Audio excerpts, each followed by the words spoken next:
Alex Castellanos, though, is a good Republican. Let's get a little Republican reaction from you. Alex, what did you think of the president's remarks? Well, I thought it was one of the worst pregame shows I think I've ever seen. It was more of a lecture than a speech, and a lot of Republicans are going to look at that president's speech and say that it is more of the same, that it's just more spending and taxes, and that this president doesn't know where to draw the line. John Avalon made the point that the president probably made a mistake by putting a price tag on it. Well, John, one of the problems in real life is that things do have price tags, and we don't have any more money. And in real life, that's what bankrupts an economy.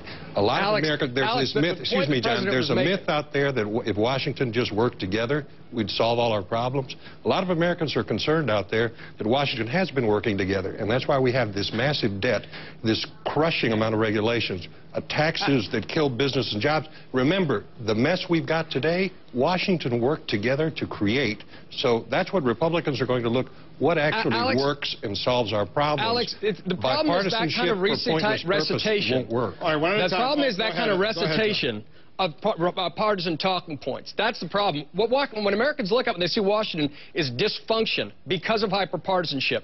And what the president deserves credit for is trying to put forward a plan that he says he can, if the super committee does its job, can help take away the cost and roots it in bipartisan proposals that have supported by both parties in the past. So just spinning and arguing for inaction is not an adequate response to the crisis our country faces. $450 billion. He shouldn't have spent the $700 billion last year. $450 billion we don't have. If the president can find that for another stimulus that doesn't work, then why don't we use that to reduce the deficit instead of dumping it on our kids, yours and mine? Just more talking points, Alex. Unfortunately, we have an obligation to do something more. Kids are real, more. Debt is real. Debt is real, and you got to deal with it. And you know, rather than just defending tax cuts at all costs, how about closing loopholes? You know, when we talk about tax reform, that's an opportunity to deal with the deficit and the debt. So let's embrace that. We talk about entitlement reform, as the president did tonight. That's an opportunity to deal with the deficit and the debt. So let's embrace it rather than just spitting.